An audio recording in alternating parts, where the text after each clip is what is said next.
बहुत दिन हुए बगदाद में एक जगत विख्यात हारून उल रशीद नामक खलीफा का राज्य था। उन दिनों बगदाद में एक साधारण सौदागर भी रहता था। उसकी न कोई बीवी थी और न कोई संतान। वह ज्यों त्यों करके अपने दिन बिता रहा था। एक रात जब वह अपने मकान में सोया हुआ था तो उसने एक स्वप्न देखा। उसने देखा कि एक वृद्ध व्यक्ति आकर उसकी चारपाई के पास खड़ा हो गया है। उस वृद्ध ने उसको फटकार सुनाते हुए कहा, अरे मूर्ख, तू मक्का मुअज्जमा हज के लिए क्यों नहीं जाता? उस दिन अली ख्वाजा ने उसकी ओर बिल्कुल ध्यान न दिया, परंतु वही स्वप्न वह प्रति रात लगातार कई दिनों तक देखता रहा तो उसे भय लगने लगा कि इस वृद्ध की आज्ञा का पालन न करूं तो हो सकता है कि किसी प्रकार का दुख मुझ पर आ जाए। यह सोच उसने जल्दी से जल्दी समय निकालकर हज यात्रा को जाने का निश्चय कर लिया। मन में ऐसा निश्चय करके उसने पहले तो अपनी दुकान का माल बेच डाला, बाद में अन्य सामान और अंत में दुकान के भी दाम वसूल कर लिए। इस तरह जो धन उसने इकट्ठा कर लिया उससे उसने हज यात्रा का प्रबंध कर लिया। इतना करने पर भी उसके पास कुछ सोने की मोहरें बच रही। अब उसे यह चिंता लगी कि इनका क्या किया जाए। वह इनको सुरक्षित करने के उपाय पर सोच विचार करने लगा तो उसे एक ख्याल आया। उसने इन मोहरों को एक मर्तबान में डाल दिया और ऊपर से ताज़ा जैतून भर दिए। मर्तबान का मुंह ठीक तरह से ढककर उसने मर्तबान उठाया और अपने एक सौदागर मित्र के पास ले गया। उसने उससे कहा, भाई, आप जानते हैं कि मैं हज करने को जा रहा हूं। मेरे पास जैतूनों का यह मर्तबान बचा हुआ है, क्या आप इसे अपने पास रख लेंगे? मैं जब लौटूंगा तो वापस ले लूंगा। सौदागर ने उत्तर दिया, भाई अली, यह भी कोई पूछने की बात है? तुम यह चाबियां लो और मेरे मालगोदाम में जिस जगह चाहो रख दो। आप जब लौटेंगे तो जो का त्यों वही पड़ा मिलेगा। इस पर अली ख्वाजा ने चाबियां ली और अपना मर्तबान उसके मालगोदाम में एक कोने में रख दिया। सौदागर को धन्यवाद देकर वह दूसरे दिन हज यात्रा के लिए रवाना हो गया। दिन बीतते गए, यहाँ तक कि 7 बरस हो गए और अली ख्वाजा वापस न लौटा। इतनी देर में एक दिन सौदागर की पत्नी को जैतूनों के खाने का ख्याल आया और वह अपने पति से बोली, बहुत दिन से हम लोगों ने जैतून चखे तक नहीं। पत्नी की बात सुनते ही सौदागर को अली ख्वाजा के जैतूनों के मर्तबान की याद आई और वह बोला, तूने जैतूनों का नाम क्या लिया कि एक भोली बिसरी बात याद दिला दी।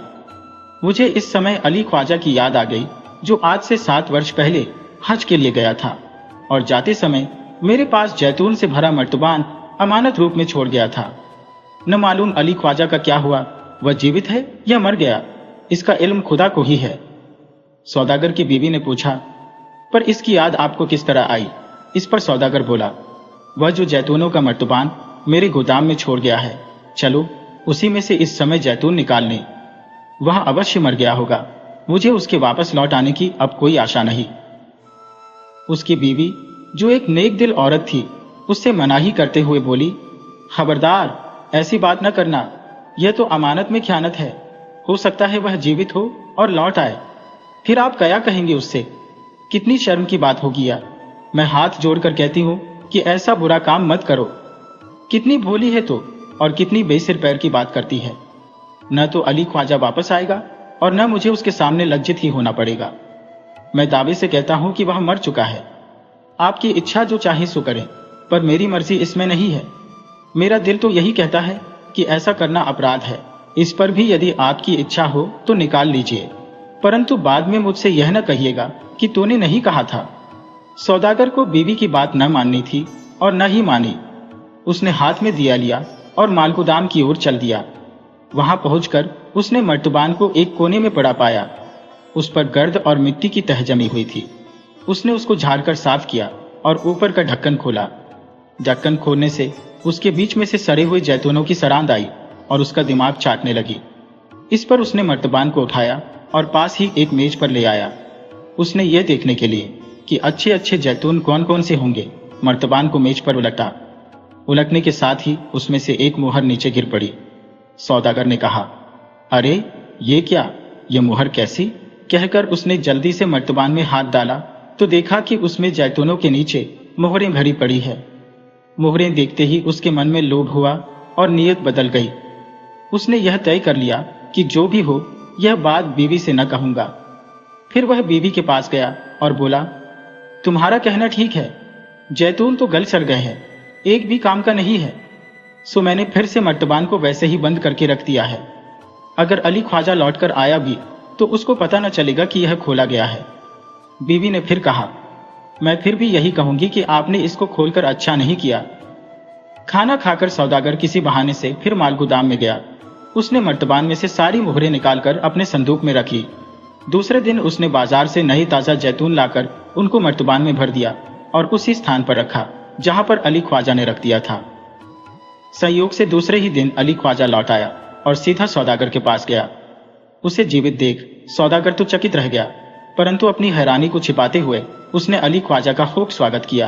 कुछ समय तक कुशल समाचार पूछने के बाद अली ख्वाजा बोला, भैया, क्या मेरा मर्तबान सुरक्षित है? अरे हाँ, बिल्कुल उसी तरह और उसी स्थान पर जहां तुम छोड़ गए थे। मुझे क्या पड़ी थी कि उसको देखता। ये लो चाबियां और निकाल कर ले जाओ। अली ख्वाजा ने चाबियां ली और मालगोदाम की ओर गया। उधर से मर्तबान निकाल कर लाया। उसने उधर 1 मिनट भी न खोया और सीधा अपने मकान पर गया। वहां जाकर उसने मर्तबान को खोला, परंतु उसने एक भी मुहर न पा और ताजे जैतून भरे देख उसका हर्ष शोक में बदल गया। उसके होंठ सूख गए। वह पागल की तरह सौदागर के पास भागा भागा आया और वहां पहुंचकर बोला, मित्र, तुम मुझे इस प्रकार एकदम लौट आते देखकर अवश्य हैरान हो गए होगे, परंतु मैं ये कहने आया हूं कि मुझे अपने मर्तबान में रखी हुई 100 मुहरें नहीं मिल रही है। ये क्या बात है? मैंने इन्हें जैतूनों के नीचे छिपाकर रखा था। यदि आप किसी कारणवश निकालकर अपने काम में लाए हो तो कोई बात नहीं, जब आपकी इच्छा हो दे देना। हाँ, मुझे इस समय केवल रसीद लिख दे। सौदागर की नीयत बदल चुकी थी, इसलिए उसने इस बात का उत्तर पहले ही सोच रखा था। अतः जब अली ख्वाजा ने यह प्रश्न किया तो वह बोला, आप किन मोहरों की बात करते हैं? मेरी समझ में तो कुछ आया ही नहीं। क्या आपको अपना मर्तबान जो का त्यों पड़ा हुआ नहीं मिला? मुझे क्या मालूम कि आपने इसमें क्या रखा था। आपने चाहे इसमें मोहरें रखी हो चाहे राख, जो कुछ भी रखा होगा वह उसी में होगा। मैंने तो उसे छुआ तक नहीं। सौदागर से यह उत्तर पाकर अली ख्वाजा की आंखों से टप टप करके आंसू बह चले। वह सिसकियां भरता हुआ बोला, खुदा के लिए मुझ गरीब पर रहम करो। मेरी जन्म भर की कमाई इतनी ही थी, मुझ पर तरस खाओ। खुदा का वास्ता देता हो, मुझे मेरा धन लौटा दो। अली ख्वाजा के इस प्रकार गिड़गिड़ाने का सौदागर के मन पर वही प्रभाव हुआ जो मरुस्थल पर वर्षा का। वह टस से मस न हुआ। यह देख अली ख्वाजा ने फिर कहा, अच्छा, तो मैं काजी के पास अपना प्रार्थना पत्र दूंगा। वह वहां से निकलकर सीधा काजी की अदालत में गया। अपना हाल सुनाया, परंतु कोई गवाह न होने के कारण उसका मुकदमा खारिज हो गया।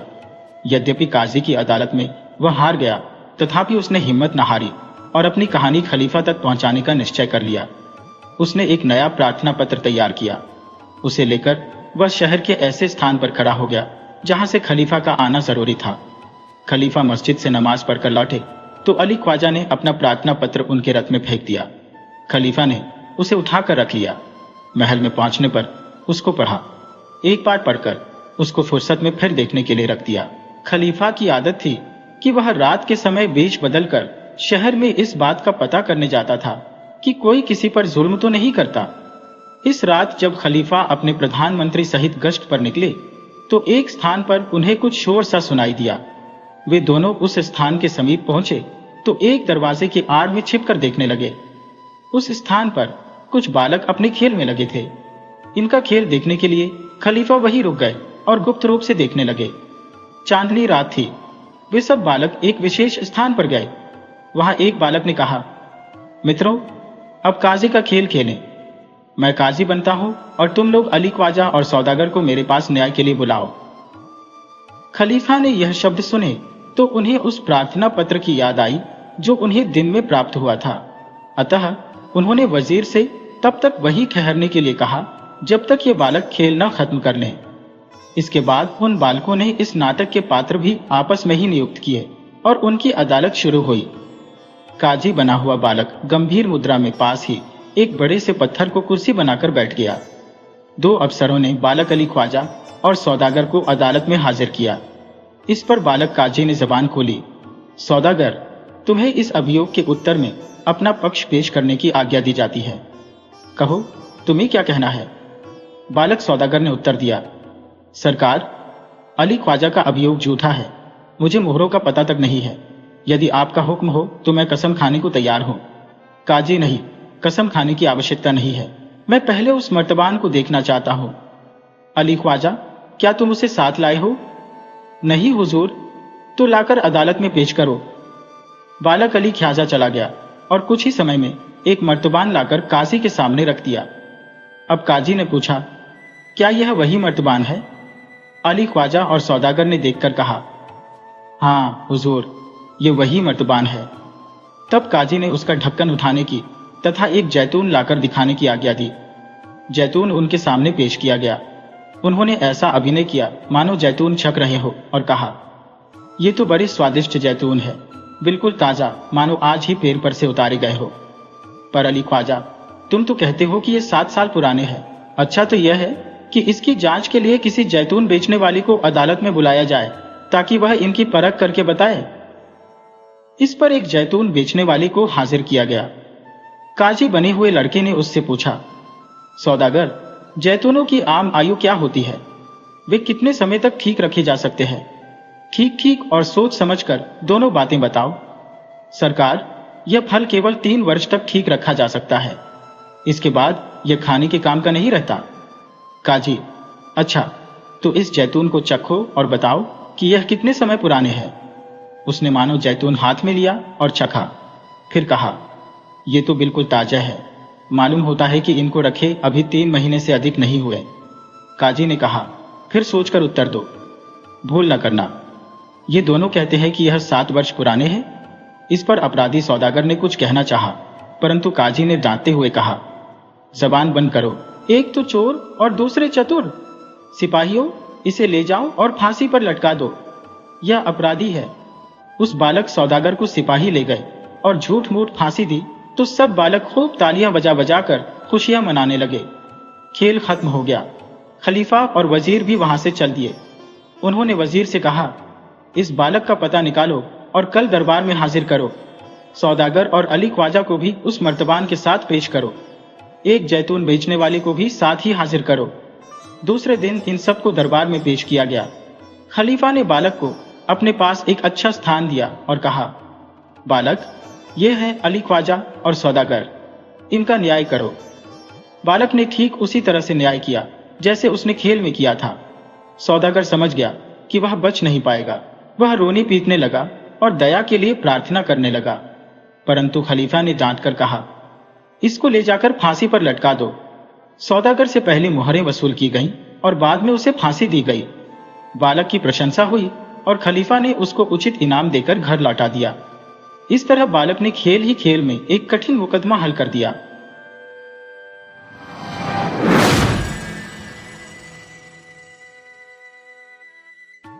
दानी देश के अचानक तेज बारिश में गिरे 15 वर्षीय शिकारी पर्तो ने एक गुफा में शरण ली। अविश्वसनीय था, गुफा में पर्तो ने जो देखा, उसने देखा एक बूढ़ा जिसका सिर मानव का था और धड़ सांप का। 4 सांप उसके आसपास लौट रहे थे। मानव सिर और सांप धड़, वह बूढ़ा सर्प नरेश था, सांपों का राजा नागराज।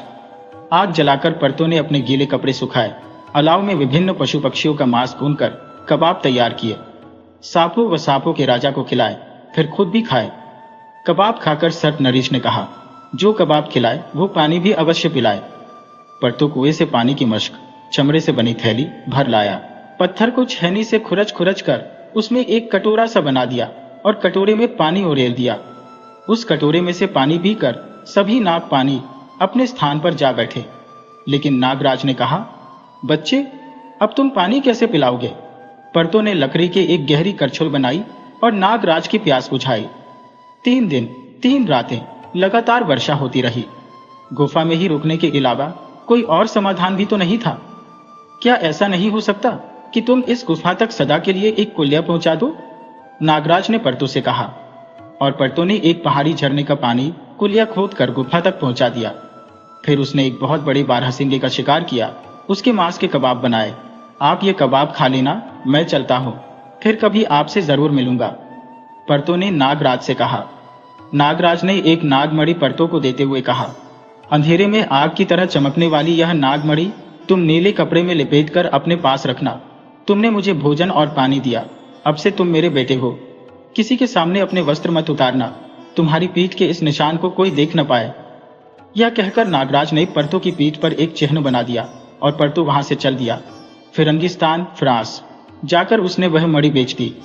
वहां एक घर बनाया, 40 बहनें खरीदकर वापस उसी गुफा में आया। बहरी काटकर उसने सांपों को खिला दी और एक मेमने के कबाब बनाकर नागराज को खिला दिए।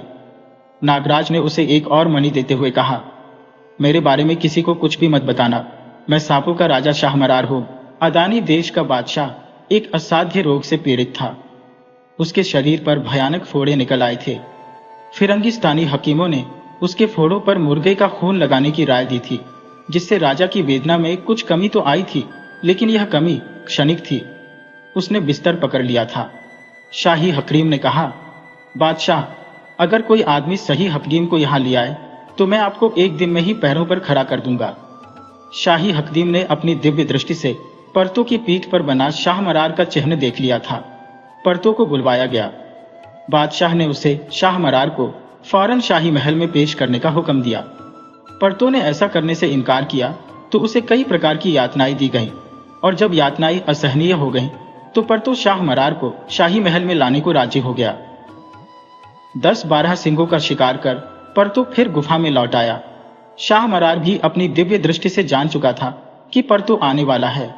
वह परतों के शरीर पर कोड़ों के जख्मों और उनसे बह रहे खून को देखकर बहुत दुखी हुआ।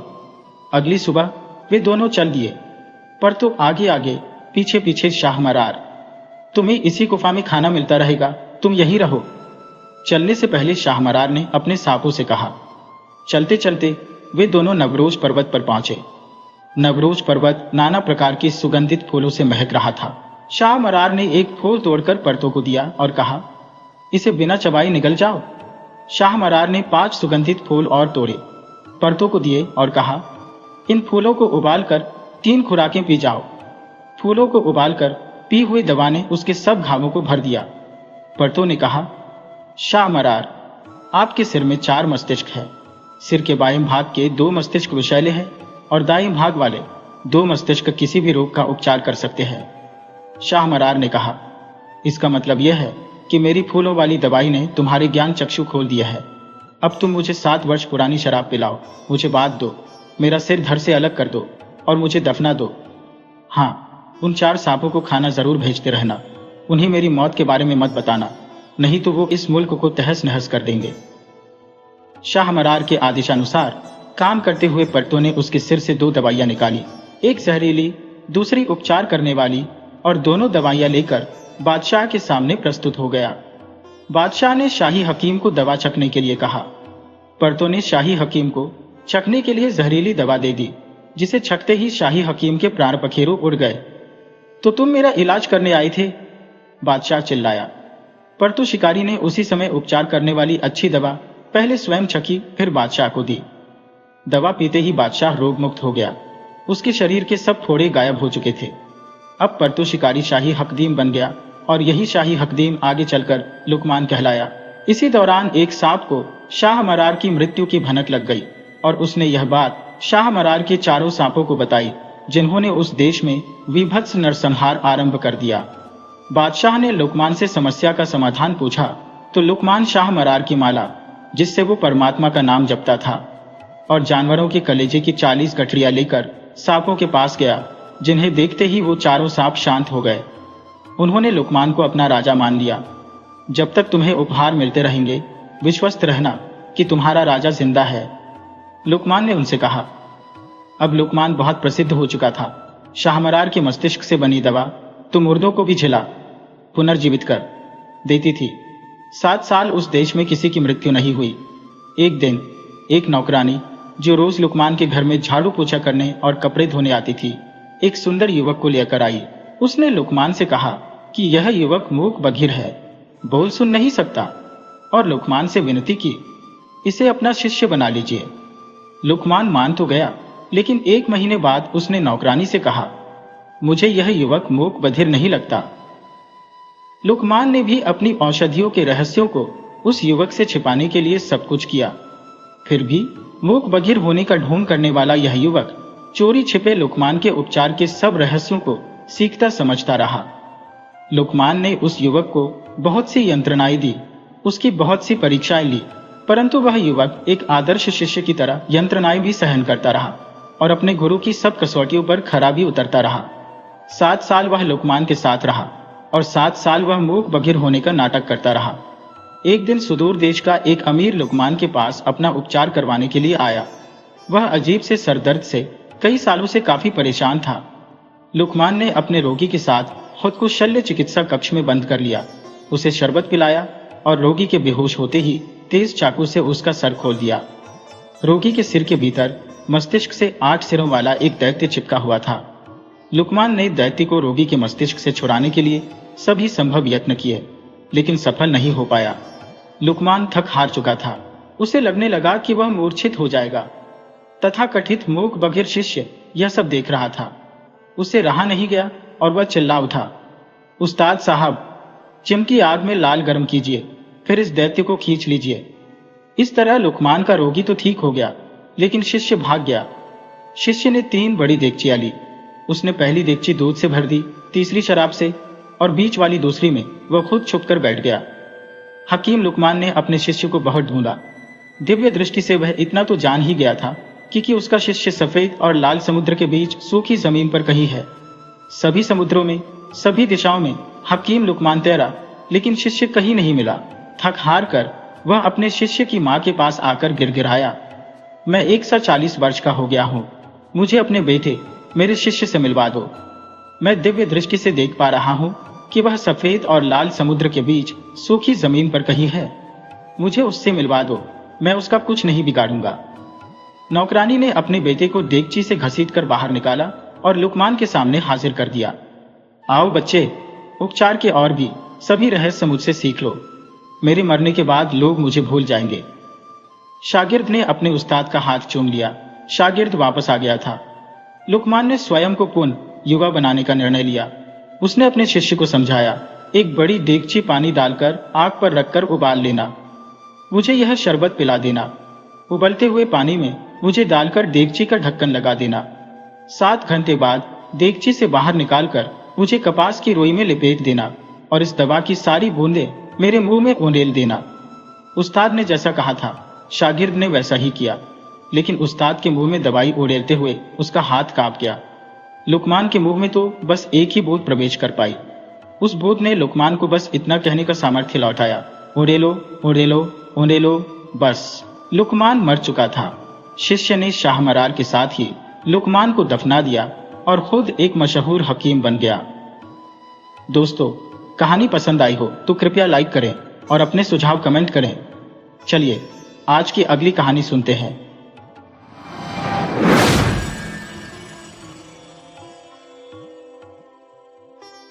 एक बार की बात है कि एक गरीब गांव वाला था जो जंगल से लकड़ी काटकर और उसको बाजार में बेचकर अपना और अपने परिवार का गुजारा करता था। उसके परिवार में उसकी पत्नी और उसकी 7 बेटियां थी। उसने कभी मांस नहीं खाया था और न ही कभी जूता पहना था। बस एक फटा सा कपड़ा उसकी पीठ पर पड़ा रहता था। एक दिन जब उसको कुछ अच्छा सा नहीं लग रहा था तो वह एक पेड़ के नीचे आराम करने के लिए लेट गया। उस समय अच्छी किस्मत लाने वाली चिड़िया ह्यूमा उसके आसपास घूम रही थी। उसने देखा कि वहां एक आदमी लेटा हुआ है जो बहुत गरीब और बीमार है। ये देखकर उसको उस आदमी पर दया आ गई। वह उस आदमी के पास से उड़ी और उसने एक सोने का अंडा उसकी लकड़ियों के गट्ठ के पास डाल दिया। कुछ देर बाद जब उस लकड़हारे की आंख खुली तो उसने अपनी लकड़ियों के गट्ठ के पास एक सोने का अंडा पड़ा देखा। वह उसे देखकर बहुत खुश हुआ और उसने उसे उठाकर अपने कमर में बांधने वाले कपड़े में बांध लिया। उसको लेकर वह वॉनी के पास गया जो अक्सर उसकी लकड़ियां खरीदा करता था। उसने वॉनी को वह सोने का अंडा भी बेच दिया। वह सोने का अंडा उसने बहुत थोड़े से पैसे देकर उससे खरीद लिया, क्योंकि लकड़हारे बेचारी को तो पता ही नहीं था कि वह अंडा कितना कीमती था, पर वॉनी इस बात को जानता था। उसने लकड़हारे से कहा कि वह उसको वह चिड़िया लाकर दे जिसका यह अंडा था, और वह उसको बदले में उसको 1 रुपया देगा। लकड़हारे ने उससे उस चिड़िया को लाने का वायदा किया और घर चला गया। अगले दिन वह सुबह ही जंगल चला गया और रोज की तरह लकड़ी काटकर अपना गट्ठ तैयार किया। उसको लेकर वह घर की तरफ चल पड़ा। लौटते समय वह उसी पेड़ के नीचे बैठ गया जिसके नीचे उसने पहले दिन अंडा पाया था और सोने का बहाना करने लगा। ह्यूमा चिड़िया वहां फिर आई और यह देखते हुए कि वह आदमी अभी भी उतना ही गरीब था जितना कि कल, तो उसको लगा कि शायद उसने उसका दिया हुआ अंडा देखा नहीं होगा, तो उसने वही एक और अंडा इस तरह से उसके पास दे दिया कि जागने पर वह उसको देखने से किसी भी तरह से न चूक सके। पर लकड़हारे ने उस चिड़िया का देख लिया, उसे पकड़ लिया और लकड़ी बेचने वाले के पास लेकर चल दिया। चिड़िया चिल्लाई, अरे तुम मेरे साथ क्या करने जा रहे हो? मुझको मारना नहीं और मुझे बंद भी नहीं करना, मुझे छोड़ दो, तुमको इसका इनाम जरूर मिलेगा। देखो, तुम मेरा एक पंख तोड़ लो और उसको आग के पास ले जाओ तो तुम बहुत जल्दी मेरे देश को काफ पहुंच जाओगे, जहां मेरे माता पिता तुमको इनाम देंगे जिसकी इस दुनिया में कोई कीमत भी नहीं लगा सकेगा। पर वह लकड़हारा तो सुनने वाला नहीं था, वह तो बस 1 रुपये के पीछे पागल था, जो कि इस चिड़िया को उसे दे देने पर उसे यकीनन ही मिल जाता। सो उसने वह चिड़िया एक कपड़े में बांधी और तेजी के साथ वानी के पास भाग चला। अब क्योंकि वह चिड़िया एक कपड़े में बंद थी, सो वह वानी के पास पहुंचने से पहले ही दम घुट जाने की वजह से मर गई। लकड़हारे ने सोचा, अब मैं क्या करूं? अब तो मुझे वानी इस मरी हुई चिड़िया का 1 रुपया नहीं देगा। हाँ, अब मैं इसका एक पंख आग के पास ले जाता हूं, हो सकता है कि मरी हुई और जिंदा चिड़िया के पंख में कोई खास फर्क ना हो। उसने ऐसा ही किया तो लो, वह तो तुरंत ही कोहकाफ के पहाड़ पर मौजूद था, जहां उसने चिड़िया के माता पिता को ढूंढ लिया और उसके साथ जो कुछ भी हुआ वह सब बता दिया।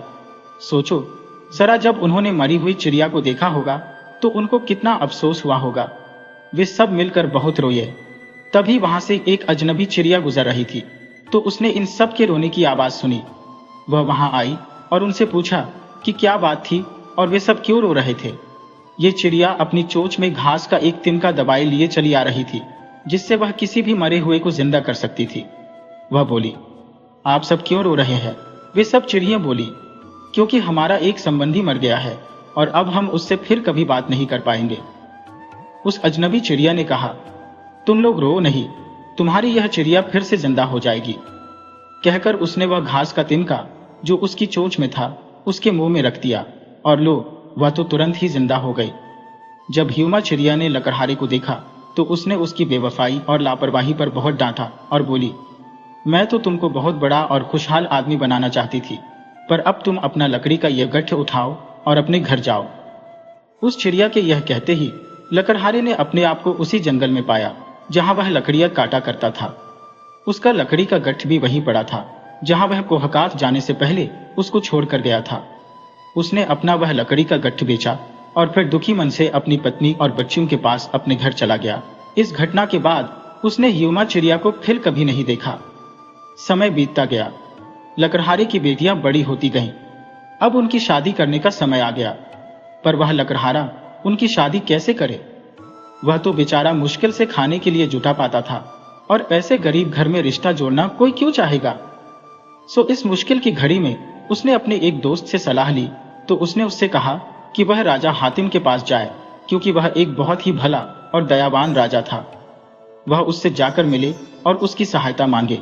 उन दिनों इत्तेफाक कुछ ऐसा हुआ कि राजा हातिम काफी गरीब हो गया था और अब वह अपना गुजारा लोगों का चावल कूट कर करता था। हालांकि हालात ने उसको इतना गरीब बना दिया था कि उसके मुकाबले का दूसरा गरीब उसके देश में मिलना मुश्किल था, पर फिर भी वह अभी भी बहुत दयावान था और हमेशा ही दूसरों की सहायता करने को इच्छुक रहता था। जब लकड़हारा राजा हातिम के देश पहुंचा और उससे मिला तो वह उससे बड़े प्रेम से मिला। लकड़हारे को तब तक यह भी नहीं पता था कि वह कौन है और वह किससे मिल रहा है। उसने तो बस उसको अपनी दुख भरी कहानी सुनाई और राजा हातिम से सहायता मांगने की इच्छा से उसका पता पूछा। गरीब राजा हातिम ने उससे रात को रुकने के लिए और वहां से अगले दिन सुबह चले जाने के लिए कहा। लकड़हारा इस बात पर राजी हो गया और उसके साथ उसके घर चला गया। उस रात राजा हातिम ने खाना नहीं खाया, क्योंकि उसने अपना खाना अपने मेहमान को खिला दिया था। पर सुबह को उसने अपने मेहमान को सच बोला, दोस्त, मैं वही हूं जिसको तुम ढूंढ रहे हो, पर देखो मैं तो खुद ही तुम्हारी तरह से गरीब हूं। मुझे बहुत अफसोस कि मैं तुम्हारे लिए कुछ नहीं कर सकता, क्योंकि मैं तो तुम्हें दूसरी बार खाना भी नहीं खिला सकता। पर हां, अगर तुम मेरी एकलौती बेटी को स्वीकार कर लो तो तुम्हारी बड़ी मेहरबानी होगी। तुम उसको बेचकर कुछ पैसा कमा सकते हो और उस पैसे से अपनी बेटियों की शादी कर सकते हो। जाओ भगवान, तुम्हारी सहायता करे। लकड़हारा बोला, हे राजन, तुम्हारी दया से मेरा दिल पिघल गया है। मैं तो तुम्हारी दया के लिए ठीक से धन्यवाद भी नहीं दे सकता। भगवान तुम्हें इसका अच्छा फल दे। ठीक है, विदा। लकड़हारा राजकुमारी को लेकर वहां से चल दिया।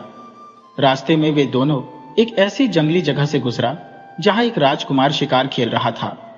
इत्तेफाक से उस राजकुमार ने लकड़हारे के साथ जाती राजकुमारी को देख लिया तो वह उसके प्रेम में पड़ गया। उसने उससे कहा कि वह उसको अपना दामाद बना ले। लकड़हारा तुरंत ही राजी हो गया और उसने उन दोनों की शादी कर दी। इससे तो लकड़हारे के हाथ में बहुत सारा पैसा आ गया। इस पैसे से उसने सबसे पहले अपने लिए एक मकान बनवाया, फिर अपनी 7 लड़कियों की शादी अच्छे घरों में कर दी। इस बीच राजकुमार अपनी पत्नी के साथ आराम से रहता रहा, पर एक दिन उसको सच का पता चल ही गया। एक बार उसने अपनी पत्नी के सामने एक गरीब आदमी को दान दिया तो उसकी पत्नी ने कहा कि उसने एक बहुत ही हातिमी काम किया है।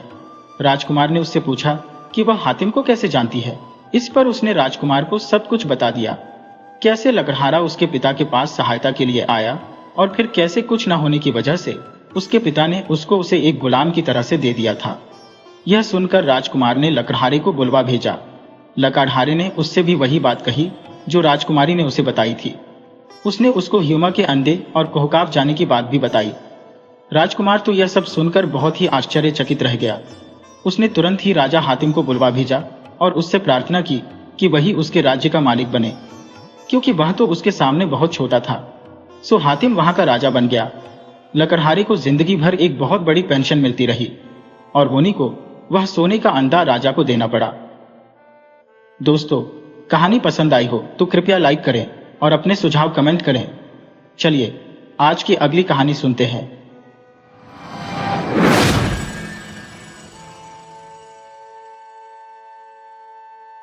सात झोपड़ियों की कथा, मेघालय की लोक कथा। सृष्टि के आरंभ में यह पूरी पृथ्वी निर्जन थी। इसे जीवन से सज्जित करने के लिए ईश्वर ने प्रारंभ में 2 जीवों, रामेव नामक स्त्री और बासा नामक पुरुष की रचना की। दोनों ही इस पृथ्वी पर अत्यंत सुखपूर्वक जीवन व्यतीत कर रहे थे। पूरी पृथ्वी अपार सुख संपदा से संपन्न थी और दोनों आनंद भोग में पूरी तरह निमग्न थे। कुछ समय पश्चात दोनों को यह महसूस हुआ कि यह जीवन एक ही तरह का तथा एकरस होता जा रहा है। उन्हें महसूस हुआ कि अगर उन्हें एक संतान प्राप्त हो जाए तो पृथ्वी पर उपलब्ध सभी सुख साधनों का बेहतर इस्तेमाल हो पाएगा और उनकी वंश वृद्धि भी हो सकेगी।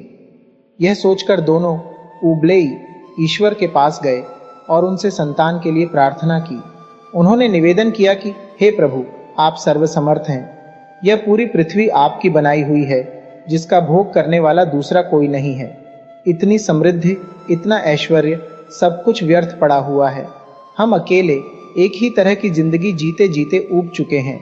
अतः आपसे निवेदन है कि अगर हमें आप संतान प्रदान करें तो कालांतर में यह पृथ्वी ढेर सारे जीवों से युक्त हो जाएगी और आप द्वारा प्रदत्त इस पृथ्वी की समृद्धि का बेहतर उपयोग संभव हो पाएगा।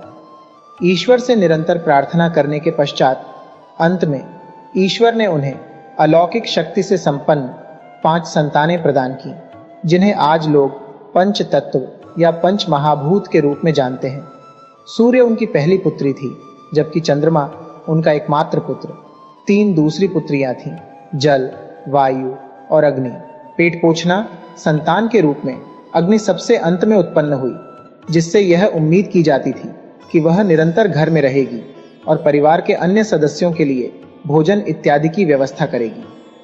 रामेव अपनी संतानों को बड़ा होते देख खूब प्रसन्न थी, विशेष तौर पर जब वह देखती थी कि उसकी संतानें इस पृथ्वी को नए रूप में सुसज्जित करने के लिए निरंतर प्रयास कर रही हैं।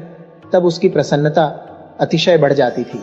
चारों ओर नए नए वृक्षों और फूलों की सज्जा को देखकर उसका मन विभोर हो उठता था, परंतु इन सब के बावजूद उसके मन में कुछ पीड़ा अब भी विद्यमान थी। उसे लगता था कि कुछ और होना चाहिए जिससे यह निर्जनता, यह एकांत भंग हो, क्योंकि जो कुछ किया जा रहा था उसे किसी को विशेष लाभ नहीं मिल पा रहा था। यह सब सोचते हुए रामेव एक बार फिर अपने देवता उबले के पास गई और उनसे पुनः निवेदन किया, हे परमात्मा, आपने हमें जीवन दिया है, आप ही हमारे जीवन के पालनहार हैं। अगर हमसे कोई अपराध हुआ हो तो कृपया हमें माफ करें। निश्चित रूप से अपनी संतानों को इतना शक्तिशाली और कर्मठ देखकर हमें अत्यंत गर्व महसूस होता है। उन्होंने इस पृथ्वी को अत्यंत सुंदर बना दिया है। चारों ओर सुख शांति विद्यमान है। ढेर सारे फल फूलों से यह पूरी पृथ्वी भरी हुई है, लेकिन इतनी समृद्धि का कोई लाभ किसी को नहीं मिल पा रहा है। इतना सब कुछ करने के बावजूद इसका भोग करने वाला कोई नहीं है। हे प्रभु, आपने मेरी संतानों को अलौकिक शक्तियों से संपन्न किया है, परंतु वे अपने परिश्रम से उत्पन्न समृद्धि का सही उपयोग न होते देख बहुत दुखी हैं। सूर्य और चंद्रमा तो अपने निर्धारित कार्यों को संपन्न करने हेतु इस पृथ्वी की परिक्रमा करने में ही लगे हुए हैं। पानी की अपनी सीमा है और वह इस पृथ्वी पर निर्बाध रूप से विचरण नहीं कर सकता। हवा भी अपना पूरा ख्याल नहीं रख सकती और न ही यह अग्नि।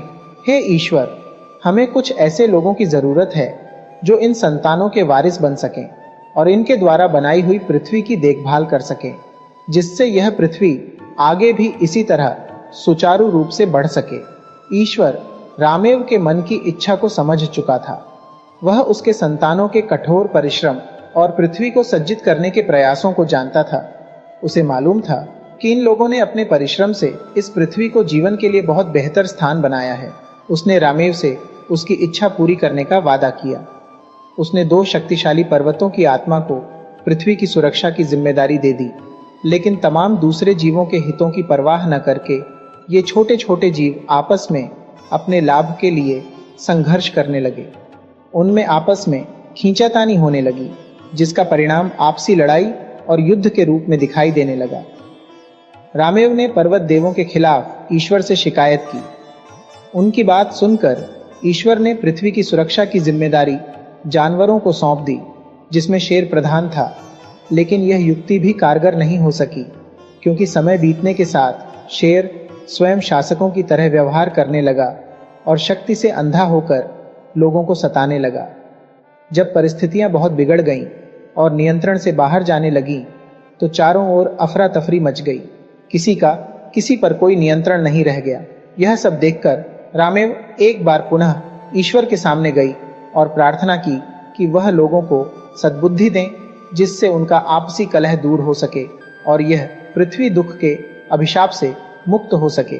ईश्वर ने रामेव की प्रार्थना को बहुत गौर से सुना और इस निर्णय पर पहुंचा कि स्वर्ग में रहने वाले 16 परिवार पृथ्वी की इस जरूरतों को पूरा कर सकते हैं। उसने स्वर्ग में रहने वाले इन 16 परिवारों को इस पर विचार करने के लिए कहा। अंत में यह निर्णय किया गया कि स्वर्ग में रहने वाले 16 परिवारों में से 7 परिवार पृथ्वी पर जाएंगे। वे पृथ्वी को जोतेंगे, बोएंगे, उसे विभिन्न सुख संपदाओं से युक्त करेंगे और समस्त जीवों पर अपना शासन कायम करेंगे। इन 7 परिवारों को हेन्नेव ट्रेप यानी 7 झोपड़ियों के नाम से जाना जाएगा और इन्हीं से 7 अलग अलग वंशों का विकास होगा। ये सब परिवार ही कालांतर में खासियों के 7 वंश बने। ईश्वर, जिसने इस पृथ्वी को धन धान्य से संपन्न किया था, रामेव और उसकी संतानों के माध्यम से मिट्टी को अत्यंत उर्वर बना दिया। परिणाम स्वरूप पूरी पृथ्वी फल फूलों से भर गई।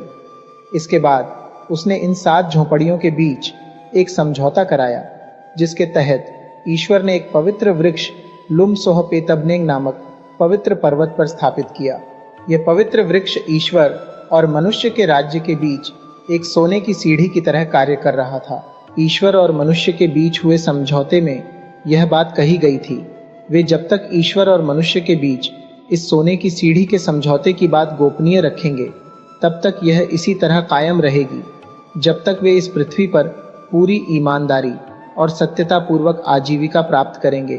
तब तक वे अपने को कभी भी अकेला महसूस नहीं करेंगे, बल्कि वे जब चाहे स्वर्ग और पृथ्वी के बीच उसी सुनहरी सीढ़ी के माध्यम से आवागमन कर सकेंगे। जो वृक्ष लुमसोहपेतबनेंग में स्थित है, वही पृथ्वी का केंद्र है।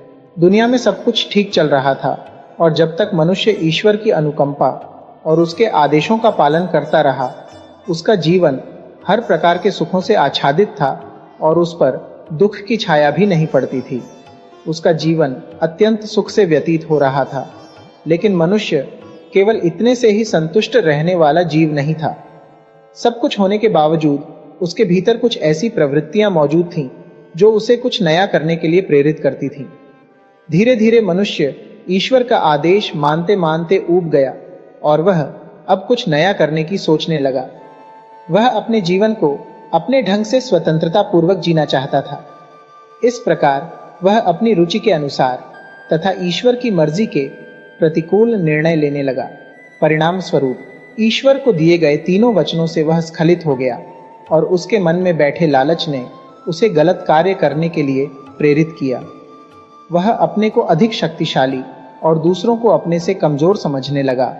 अपनी इसी हवस के कारण उसमें अधिकार की वृत्ति पैदा हुई और वह दूसरों के जीवन में भी हस्तक्षेप करने लगा।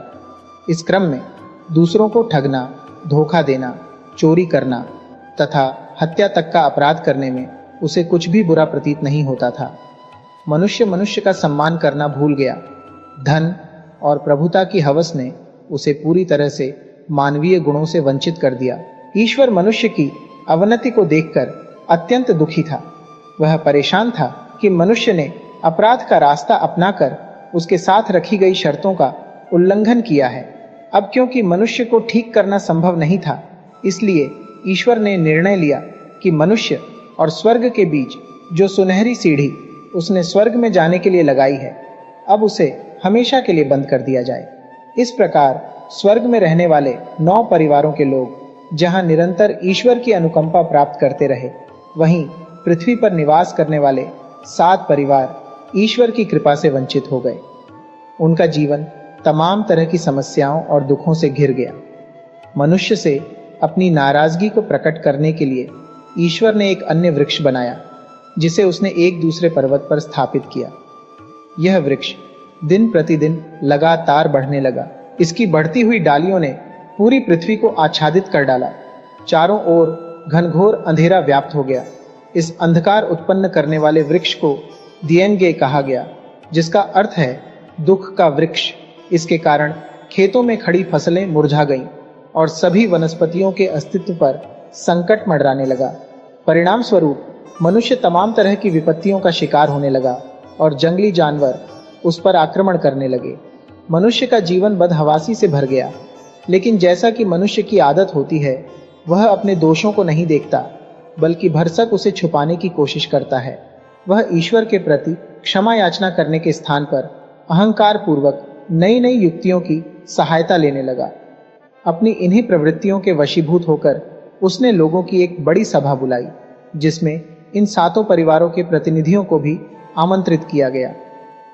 आपस में विचार विमर्श करके जल्दीबाजी में यह निर्णय लिया गया कि सब लोग दिएनगे नामक वृक्ष को मिलकर काट डालेंगे, जो उस समय तक बहुत विशाल हो चुका था। यह निर्णय सुनाते हुए उस सभा में घोषणा की गई कि हम नहीं जानते कि इस भयंकर अंधेरे का कारण क्या है और न ही हमें इसके बारे में कुछ विशेष पता है। हम यह भी नहीं जानते कि यह दिएनगे वृक्ष इतना विशाल कैसे हो गया। हम इसके कारण को तुरंत जानना भी नहीं चाहते, परंतु हम इतना अवश्य चाहते हैं कि इस वृक्ष के विस्तार को तुरंत रोक दिया जाए। इसके लिए इस दुख देने वाले वृक्ष को नष्ट करना अत्यंत आवश्यक है। अगर ऐसा नहीं होगा तो वह दिन दूर नहीं जब पूरी पृथ्वी अंधकार से भर जाएगी और हमारा जीवन समाप्त हो जाएगा। इसके लिए आवश्यक है कि प्रत्येक परिवार से एक व्यक्ति धारदार औजार लेकर उपस्थित हो और तत्काल इस वृक्ष को काट छांट कर इसे समाप्त कर दिया जाए।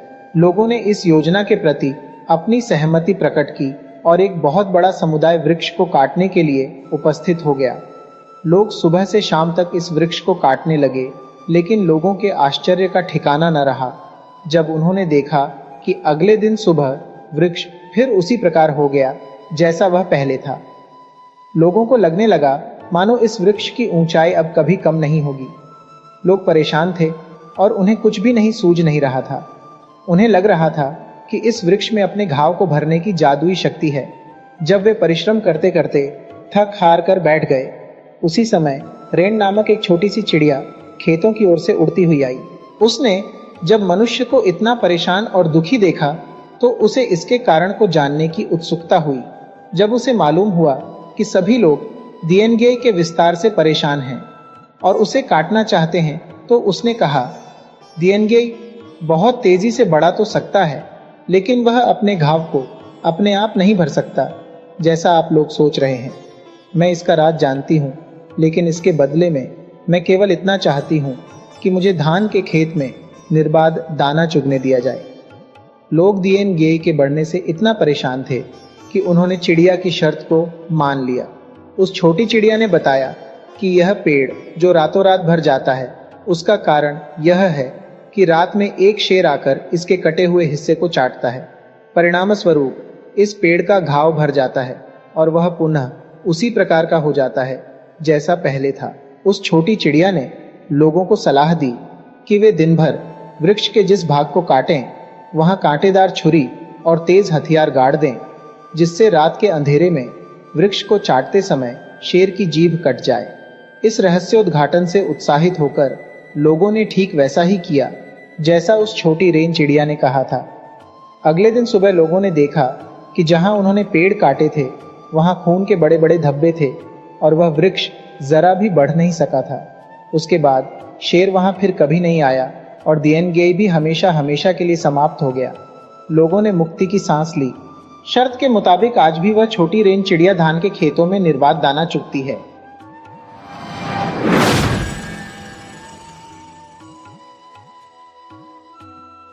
पुराने समय की बात है।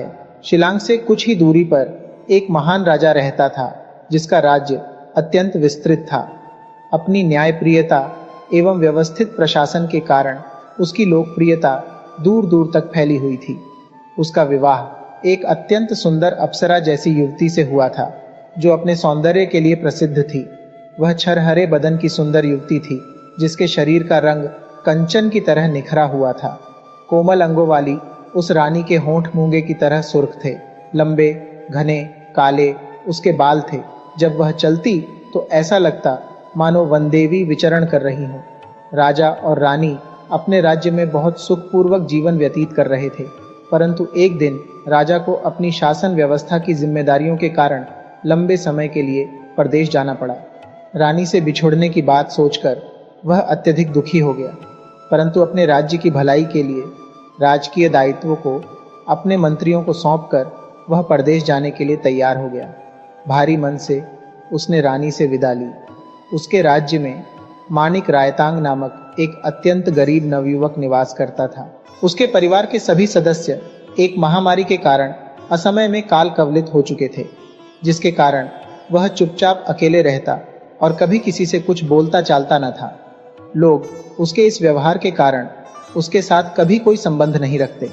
रायतांग दुखी मन से मैले कुचले कपड़े पहने चुपचाप जंगलों में घूमता और किसी तरह अपना जीवन व्यतीत करता था। परंतु प्रतिदिन जब रात गहरी हो जाती, मानिक रायतांग नहा धोकर स्वच्छ अच्छे कपड़े पहनकर अपने सुखमय दिनों को याद करता। ऐसे में अक्सर वह प्रसन्नता पूर्वक बांसुरी की मीठी धुनें निकालता और मन ही मन सुखद समय की याद में डूबा रहता। परंतु लोग उसके इस रूप से पूरी तरह अनभिज्ञ थे, क्योंकि देर रात सबके सोने के बाद ही वह अपने इस शौक को पूरा करता और सुबह होते ही पुनः उन्हीं मैले कुचले वस्त्रों को धारण कर लेता। एक रात जब रानी को देर तक नींद नहीं आ रही थी और वह किसी तरह सोने की कोशिश कर रही थी, उसके कानों में अचानक बांसुरी की सुरीली आवाज पड़ी। पहले तो उसे भ्रम हुआ, लेकिन धीरे धीरे बांसुरी की आवाज और अधिक तेज और साफ होती गई। उसे लगा शायद दूर परियों के देश से यह आवाज आ रही है। उसने बांसुरी की इस धुन में पीड़ा की अदृश्य लहर महसूस की और अत्यंत उत्सुकता पूर्वक अपने महल की खिड़की से इस आवाज को सुनने की कोशिश करने लगी। अब तो वह हर रात देर रात तक जागकर बांसुरी की उसी मीठी धुन की प्रतीक्षा करती। बांसुरी की धुन में इतनी मिठास थी कि एक रात वह अपने आप को रोक न सकी और जैसे मानो उसके पांव अपने आप उस बांसुरी की धुन की दिशा में चल पड़े। उसे महसूस हुआ कि बांसुरी की आवाज कहीं आसपास से ही आ रही है। वह उसका पीछा करते करते एक छोटे से घर के सामने पहुंची, जिससे यह आवाज निकल रही थी। उसे बहुत आश्चर्य हुआ कि यह एक छोटी झोंपड़ी थी, जिसमें कोई बैठा इतनी मधुर धुन निकाल रहा था। उसने एक छोटे से छेद में झांककर अंदर देखने की कोशिश की। मानिक रायतांग अपने सुंदर कपड़ों में सजा धजा अपनी धुन में डूबा हुआ बांसुरी बजाने में मशगूल था। उसे रानी के आने का कुछ भी पता न चला। मानिक रायतांग के रूप सौंदर्य और चेहरे की कोमलता से आकृष्ट होकर रानी उस पर रीझ गई और उसने धीरे से दरवाजा खटखटाया, परंतु मानिक रायतांग बांसुरी बजाने में इतना तल्लीन था कि वह उस आवाज को सुन न सका। अचानक रानी ने दरवाजे को धक्का दिया और वह पूरी तरह खुल गया। मानिक रायतांग ने जब अचानक रानी को अपने सामने देखा तो घबरा उठा। उसे लगा जैसे कोई परी उसके सामने खड़ी है। जब मानिक रायतांग को पता चला कि सामने खड़ी सुंदर स्त्री उस राज्य की महारानी है तो वह उसके सामने नतमस्तक हो गया। परंतु रानी मानिक रायतांग के रूप सौंदर्य पर पूरी तरह मोहित थी। मानिक रायतांग ने रानी की मर्यादा और अपनी सीमा का ध्यान रखते हुए बार बार रानी से वापस लौट जाने की विनती की, परंतु रानी तो मानिक रायतांग के ऊपर पूरी तरह आसक्त थी। अंत में मानिक रायतांग भी रानी के प्रेम पाश में उलझ गया। अब तो रानी प्रतिदिन देर रात उससे मिलने झोंपड़ी में आने लगी। उन दोनों के इस प्रेम प्रसंग की किसी को कानो कान खबर तक नहीं थी। इस तरह महीनों बीतते गए और राजा के लौटने का समय भी नजदीक आने लगा। राजा के लौटने की खुशी में सारी जनता झूम उठी और राजा के स्वागत की तैयारी करने लगी। लेकिन रानी ने जब राजा के आने की बात सुनी, वह अत्यधिक परेशान हो उठी। जहां पूरी जनता राजा के स्वागत के लिए बेताब थी, वही रानी की चिंता का पारावार न था। रानी को छोड़कर बाकी सभी लोग अत्यंत प्रसन्न थे। रानी की उदासी का रहस्य एक दिन तब खुला जब रानी ने महल के अंदर एक पुत्र को जन्म दिया। राज परिवार ने इस घटना को सबसे छुपाए रखा और रानी तथा उसके पुत्र को एक कमरे में बंद कर दिया। जब रानी से उस पुत्र के पिता के बारे में पूछा गया तो उसने कोई उत्तर नहीं दिया। जब राजा लंबे समय के बाद अपने राज्य में वापस पहुंचा तो चारों ओर उसका भव्य स्वागत हुआ। वह बहुत उत्सुकता पूर्वक रानी से मिलने महल में पहुंचा, परंतु जब उसे पूरी घटना का पता चला तो दुख और पीड़ा से वह तिलमिला उठा।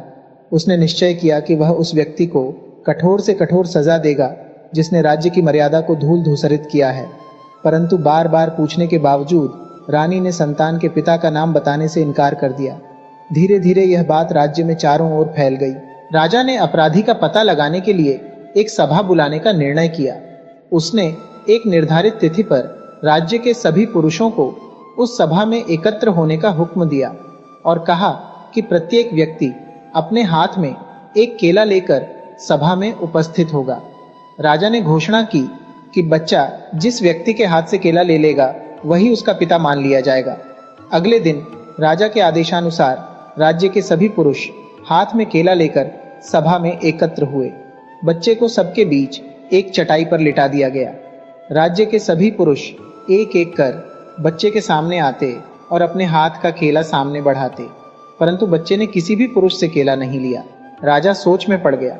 उसने मंत्रियों से पूछा कि क्या कोई ऐसा भी व्यक्ति है जो यहाँ उपस्थित न हुआ हो। तब लोगों को अचानक मानिक रायतांग की याद आई, जिसे उसके अजीब व्यवहार के कारण सभा में आमंत्रित नहीं किया गया था। मंत्रियों ने उसे राजा की सभा में आमंत्रित करने योग्य नहीं समझा था। जब इसका पता चला तो राजा ने मानिक रायतांग को भी सभा में उपस्थित होने का निर्देश दिया। आदेश सुनकर मानिक रायतांग भी हाथ में एक केला लेकर सभा में उपस्थित हुआ। वह जैसे ही बच्चे के सामने उपस्थित हुआ, बच्चे का चेहरा प्रसन्नता से चमक उठा और उसने रायतांग के हाथ से केला ले लिया। यह देखकर लोगों की आंखें आश्चर्य से फटी की फटी रह गईं। राजा को अत्यंत शर्मिंदगी महसूस हुई कि उसकी परम सुंदरी रानी ने इस मैले कुचले समाज बहिष्कृत व्यक्ति को अपने प्रेमी के रूप में चुना है। वह क्रोध से पागल हो उठा और उसने तत्काल अपने मंत्रियों को आदेश दिया कि मानिक रायतांग को महल के सामने वाली ऊंची पहाड़ी पर जिंदा जला दिया जाए। रायतांग ने राजा के इस आदेश को चुपचाप स्वीकार कर लिया, क्योंकि उसे लगा कि सचमुच दोष उसी का है। परंतु उसने राजा से यह निवेदन किया कि वह जलने के लिए अपनी चिता स्वयं बनाएगा और जलने से पूर्व वह अपनी बांसुरी से एक शोक गीत बजाएगा। राजा ने उसकी बात मान ली और उसे इसकी अनुमति मिल गई। अगले दिन सुबह मानिक रायतांग ने लकड़ियां एकत्र की और राजमहल के सामने की ऊंची पहाड़ी पर एक विशाल चिता तैयार की। चिता तैयार हो जाने के बाद मानिक रायतांग अपनी झोंपड़ी में गया और नहा धोकर साफ सुथरे और सुंदर कपड़े पहने। फिर वह हाथ में बांसुरी लेकर सुरीली धुन बजाता हुआ चिता की ओर चल पड़ा। उसकी बांसुरी की धुन की मर्मस्पर्शी आवाज ने मानो सबको मंत्रमुग्ध कर दिया। उसकी पीड़ा में मानो सभी लोग डूब गए। तमाम लोग सब कुछ भूलकर धीरे धीरे उसके पीछे पीछे चलने लगे। मानिक रायतांग चलते हुए पहाड़ की ऊंची चोटी पर पहुंच गया और विशाल चिता के ठीक सामने जाकर खड़ा हो गया। उसने लकड़ियों में आग लगाई और पूरी तन्मयता के साथ एक बार फिर अपनी बांसुरी से एक हृदयस्पर्शी धुन बजाई। उसके बाद आग के 3 चक्कर लगाकर उसने अपनी बांसुरी को सामने मिट्टी में उलटा गाड़ दिया और धधकती चिता में कूद पड़ा। जब यह घटना घटित हो रही थी तब बांसुरी की उस पीड़ादायी धुन को सुनकर रानी समझ गई कि यह रायतांग की बांसुरी की ही धुन है और उसे निरपराध दंड दिया जा रहा है।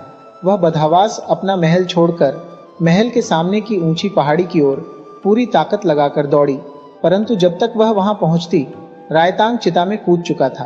बेबस रानी को अपने किए पर बहुत पछतावा हुआ और उसने भी उसी चिता में कूदकर अपने प्राण त्याग दिए।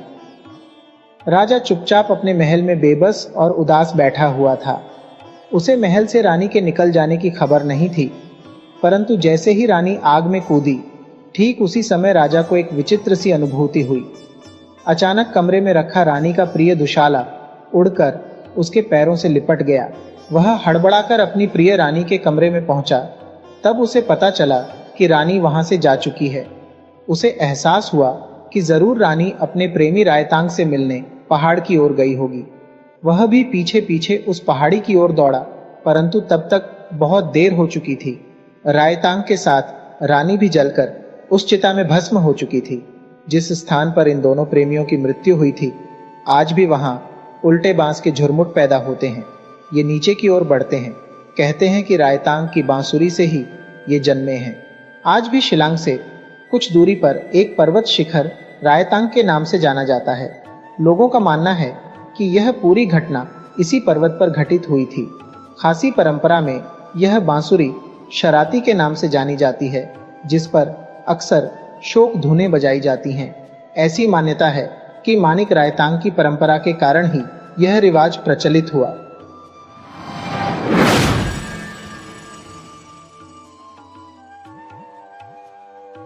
बहुत पहले की बात है। एक पहाड़ की तलहटी में बसे छोटे से गांव में 2 लड़के रहते थे जो एक दूसरे के अभिन्न मित्र थे।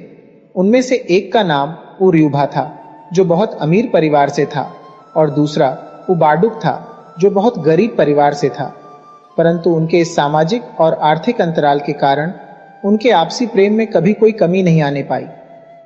अक्सर रोज वे घर से बाहर निकलकर आपस में मिलते और दूर जंगलों में चिड़ियों की बोली बोलते हुए फूलों की सुगंध के बीच दिन भर घूमते फिरते।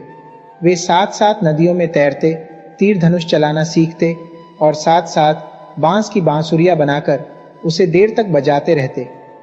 इस तरह उन्हें एक दूसरे के साथ अधिक से अधिक समय बिताना अत्यंत प्रिय लगता था। जैसे जैसे वे बड़े होते गए, जीवन के तमाम कार्यों में उनकी व्यस्तता बढ़ती गई और उन्हें साथ साथ रहते हुए समय बिताने का अवसर कम मिलने लगा। उर्यूभा अपने माता पिता के काम में हाथ बटाने लगा और उसे कई कई दिनों तक व्यापार के सिलसिले में गांव से दूर रहना पड़ता, जबकि उबाडुक को खेतों में काम करके धान उपजाना होता था जिससे उसके परिवार का भरण पोषण हो सके। इसके बावजूद उनके बीच की मित्रता उसी तरह मजबूत बनी रही। वे एक दूसरे पर पूरी तरह आज भी विश्वास करते और अपने किसी भी रहस्य को एक दूसरे से कभी नहीं छुपाते थे। समय बीतता गया और वे बड़े होते गए। आगे चलकर उनके विवाह हुए और वे अपने परिवार के मुखिया बन गए। उर्यूभा की पत्नी उसी की तरह अमीर घराने से थी, जिसके कारण उर्यूभा की धन संपत्ति पहले से भी अधिक बढ़ गई और वह अधिक संपन्न और प्रभावशाली होकर गांव का मुखिया बन गया। उबाडुक का विवाह दूसरे गांव के एक गरीब घर की युवती से हुआ। दोनों अत्यंत प्रेम से रहते हुए दिन भर खेत में मेहनत करते और अपने परिवार के लिए धान उपजाते। गरीबी में रहते हुए भी वे दोनों अत्यंत खुश थे और अपने माता पिता के साथ खुशहाल जिंदगी जी रहे थे। उबाडुक की पत्नी बहुत कर्मठ और मधुर स्वभाव वाली थी। दोनों कंधे से कंधा मिलाकर अपनी जिम्मेदारियों का निर्वाह कर रहे थे। इस प्रकार जीवन की आपाधापी में दोनों मित्र एक दूसरे से दूर होते चले गए और दोनों को आपस में मिलने का बहुत कम अवसर मिल पाता। बावजूद इसके दोनों के आपसी प्रेम संबंध में कोई कमी नहीं आने पाई, बल्कि समय बीतने के साथ साथ उनकी मित्रता और गहरी और प्रगाढ़ होती गई। जब कभी अवसर मिलता, उबाडुक अपने मित्र से मिलने उसके गांव चला जाता। ऐसे अवसर पर उसका मित्र उरियुभा बड़ी गर्मजोशी से उससे मिलता, उसका खूब आदर सत्कार करता और दोनों अत्यंत प्रेम से एक दूसरे के साथ समय गुजारते। वे दोनों साथ साथ अपने अतीत के दिनों की स्मृति में डूब जाते। पुराने दिनों की याद ताज़ा हो जाती और उनकी मित्रता पहले से और अधिक मजबूत हो जाती। कई दिन बाद जब उबाडुक अपने घर लौटता तो अपनी मित्रता की, अपने मित्र की उदारता और सुंदर स्वभाव की तारीफ अपनी पत्नी से करता। ऐसे ही एक बार जब उबाडुक अपने मित्र से मिलकर वापस अपने गांव लौटा, उसकी पत्नी ने उससे कहा कि उसके पड़ोसी उसके अमीर मित्र के बारे में तरह तरह की बातें किया करते हैं। उसने कहा कि लोगों का विचार है कि ऐसी मित्रता कभी नहीं टिकती, यह केवल दिखावे के लिए होती है। लोग यह भी कहते हैं कि यदि दोनों में इतनी ही गहरी दोस्ती है तो उनका अमीर मित्र उनकी स्थिति जानने समझने के लिए कभी उनके घर क्यों नहीं आता। पहले तो उसने पत्नी की इन बातों पर ध्यान नहीं दिया, लेकिन चूंकि लोग उसके सबसे प्रिय दोस्त के बारे में बात कर रहे थे, इसलिए उसने निश्चय किया कि एक दिन वह अपने मित्र को अपने घर अवश्य आमंत्रित करेगा। अगली बार जब वह अपने दोस्त के यहाँ गया तो हमेशा की तरह गर्मजोशी से उसका खूब स्वागत सत्कार हुआ। तब उबाडुक ने अपने मित्र से कहा कि मैं तुमसे मिलने हमेशा आता रहता हूँ और मुझे तुम्हारा आदर सत्कार लगातार मिलता है, लेकिन मेरे विवाह के पश्चात तुम एक बार भी मुझसे मिलने मेरे घर नहीं आए। यह सुनकर उरियुभा ने कहा, तुम सही कह रहे हो मेरे मित्र, परंतु ऐसा नहीं है कि मैंने पहले इसके बारे में नहीं सोचा है। तुम्हें पता ही है कि मेरे ऊपर व्यापार की बहुत जिम्मेदारियां हैं और मुझे अपने जीवन में अपने मनपसंद सुख के क्षण जीने का बहुत कम अवसर मिल पाता है। मुझे तुम्हारे यहाँ न आ सकने का दुख लगातार रहता है, लेकिन मैं अपनी इस गलती को जल्द ही ठीक करूंगा। तुम अपनी पत्नी से कहना कि मैं जल्दी ही तुम लोगों से मिलने तुम्हारे घर आऊंगा और फिर हम सब साथ बैठकर उसके हाथ का पकाया हुआ स्वादिष्ट भोजन करेंगे। उसने यह भी कहा कि मैं कल ही तुम्हारे घर के लिए प्रस्थान करूंगा और शाम होते होते वहां पहुंच जाऊंगा। अत्यंत प्रसन्नता पूर्वक उत्साह से भरा हुआ उबाडुक जल्दी जल्दी अपने घर आया और अपनी पत्नी को मित्र के आने की सूचना दी। उसने उससे कहा कि अगले दिन वह जल्दी उठकर जितना अच्छा भोजन वह पका सकती है पका ले, क्योंकि वह अपने मित्र का स्वागत यथासंभव बेहतरीन तरीके से करना चाहता था। मित्र के आने की खबर सुनकर उसकी पत्नी भी बहुत खुश हुई, लेकिन अत्यंत चिंतित स्वर में उसने उबाडुक से कहा कि उसके घर में इस समय न तो मछलियां हैं और न ही खाना पकाने के लिए अनाज का एक दाना भी। वह उसके मित्र का स्वागत किस प्रकार करेगी। यह सुनकर दोनों ही प्राणी अत्यंत चिंतित हो गए। सचमुच यह तो बड़े दुर्भाग्य की बात है, उबाडुक ने कहा। इतनी गरीबी किस काम की कि हम अपने प्रिय मित्र के स्वागत में उसे खाना तक न खिला सकें। अचानक उबाडुक के चेहरे पर आशा की एक किरण नजर आई। उसने कहा, हमारे गांव के लोग और हमारे पड़ोसी बहुत ही अच्छे स्वभाव वाले हैं और हमने उनसे आज तक कभी किसी प्रकार की कोई सहायता नहीं मांगी है। तुम जल्दी से पड़ोसियों के घर चली जाओ और जिनसे जो कुछ हो सके मांग कर ले आओ, जिससे मित्र के स्वागत के लिए कुछ न कुछ तो भोजन अवश्य बन सके, क्योंकि यह तो उचित नहीं है कि इतने दिनों बाद प्रिय मित्र घर आए और हम उसे खाना तक न खिला सकें। उबाडुक की पत्नी ने वैसा ही किया जैसा उसके पति ने उससे कहा था। वह तुरंत अपने पड़ोसियों के पास गांव के इस छोर से उस छोर तक गई, लेकिन पूरे गांव में घूमने के पश्चात भी उसे किसी से कुछ भी प्राप्त न हो सका। न तो उसे मछली मिली और न ही चावल का एक दाना। वह अत्यंत दुखी और उदास होकर घर लौट आई और पूरी बात अपने पति से बताई। जब उबाडुक ने अपनी पत्नी की बात सुनी तो उसे दुख हुआ। अत्यंत दुखी और परेशान होकर वह सोचने लगा कि ऐसे समाज और परिस्थिति में जीने से क्या फायदा कि वह अपने सबसे प्रिय मित्र के खाने के लिए कुछ जुटा नहीं सकता। यह कैसी दुनिया है जहां हम लोग रहते हैं। लोग आपस में इतनी भी सहायता नहीं करते कि हम अपने प्रिय मित्र के स्वागत में उसे एक समय का खाना खिला सके। उसका हृदय दुख और पीड़ा से कराह उठा। ऐसी दुनिया में रहने से तो अच्छा है कि हम यह जीवन ही समाप्त कर दें। दुख और पीड़ा के आघात से वह इतना टूट चुका था कि उसने पास में रखे एक दाव को उठाया और उसे अपने छाती में घोंपकर अपने प्राण त्याग दिए। जब उसकी पत्नी ने देखा कि उसके प्रिय पति ने दुख और पीड़ा से अपने प्राण त्याग दिए हैं, तो वह अत्यंत व्याकुल होकर चीख चीख कर विलाप करने लगी। अब मेरे लिए इस दुनिया में रखा ही क्या है? उसने सोचा, मेरे प्रिय पति ने इस प्रकार अपने प्राण त्याग दिए, बिना प्रिय पति के इस प्रकार जीने से बेहतर है कि मैं भी अपने प्राण त्याग दूं।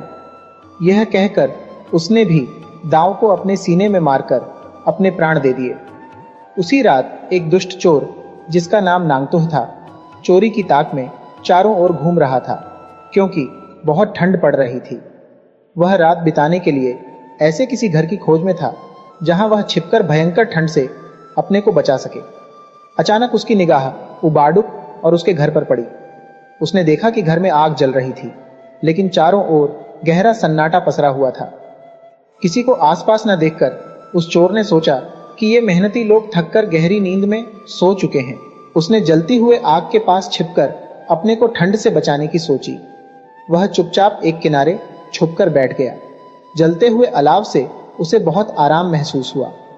उसे इस बात का जरा भी एहसास नहीं हो सका कि उसके पास ही फर्श पर दो लोगों का मृत शरीर पड़ा हुआ है। आग की गर्मी से आराम मिलने पर नांगतुह को कुछ झपकी आने लगी और वह जल्दी ही गहरी नींद में सो गया। अगले दिन जब उसकी आंख खुली तो दिन चढ़ आया था। वह हड़बड़ाकर जल्दी से उठा और सोचा कि गांव वालों के एकत्र होने से पहले ही वह वहां से भाग जाए। लेकिन अचानक उसकी निगाह पास ही पड़े दो मृत शरीरों पर पड़ी और वह अत्यधिक भयभीत हो उठा। वह भय से कांपने लगा। वह अपने आप से बोला, यह कितने दुर्भाग्य की बात है कि मैं रात में इस घर में आया। लोग सोचेंगे कि मैंने ही इन दोनों की हत्या की है। मैं कितनी भी सफाई क्यों न हूं, लोग मुझ चोर का विश्वास क्यों करेंगे? गांव के लोगों द्वारा पकड़े जाने और हत्यारे की तरह बदनाम होने और मारे जाने से बेहतर तो यही है कि मैं खुद ही अपने प्राण त्याग दूं। ये सोचकर उसने भी पास पड़ा हुआ दांव उठाया और अपने सीने में मारकर अपने प्राण दे दिए। अब वहां 3 मृत शरीर पड़े थे। तीनों की मृत्यु का एक ही कारण था कि मित्र के स्वागत सत्कार के लिए घर में अनाज का एक दाना भी उपलब्ध न था। जब दिन चढ़ आया तो लोगों ने देखा कि उबाडुक के घर में सन्नाटा पसरा हुआ है और कोई भी गतिविधि नहीं दिखाई दे रही है। जब गांव वाले एकत्र हुए तो उन्हें उबाडुक, उसकी पत्नी और चोर के शव दिखलाई दिए। उन्हें याद आया कि किस प्रकार उबाडुक की पत्नी उनके घर मित्र के स्वागत के लिए भोजन हेतु चावल और मछली मांगने आई थी। उधर अपने वायदे के मुताबिक उर्यूभा सज धज कर शाम होते होते अपने मित्र के घर उससे मिलने पहुंच गया। जब उसे अपने मित्र के साथ घटित इस दुखद घटना की जानकारी हुई, उसके दुख का पारावार न रहा। वह अपने मित्र के मृतक शरीर के पास बैठकर अत्यंत करुण स्वर में विलाप करने लगा। यह संसार कितना क्रूर और निष्ठुर है, जिसने उसके प्रिय मित्र को इतनी निर्ममता से छीन लिया है। यहाँ अपने मित्र को भोजन कराने के लिए उसे मुट्ठी भर अनाज तक नहीं मिलता। आखिर मित्र के स्वागत की ऐसी आवश्यकता ही क्यों है कि उसकी पीड़ा में मित्र को अपने प्राण तक दे देने पड़े।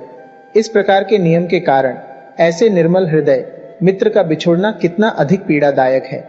वह घंटों तक विलाप करता रहा और ईश्वर से प्रार्थना की कि वह कुछ ऐसा करे कि आगे से ऐसी दुखद घटना फिर घटित न हो सके।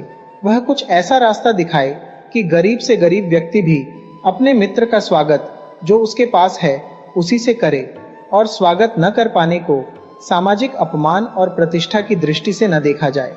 उसकी करुण पुकार सुनकर अचानक ईश्वर वहां प्रकट हुए और उन्होंने उर्यूभा के दुख को महसूस किया। वे उस पर द्रवित हो उठे।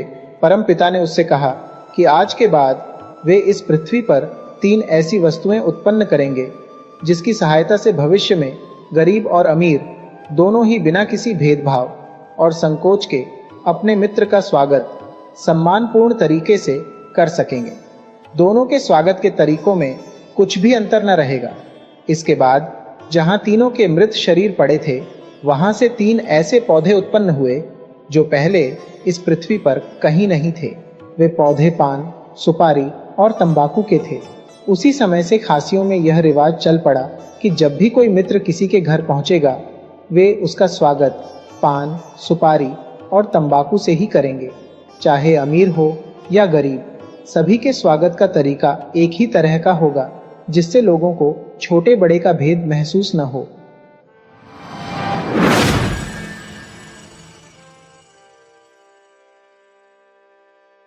किसी समय एक राजा था।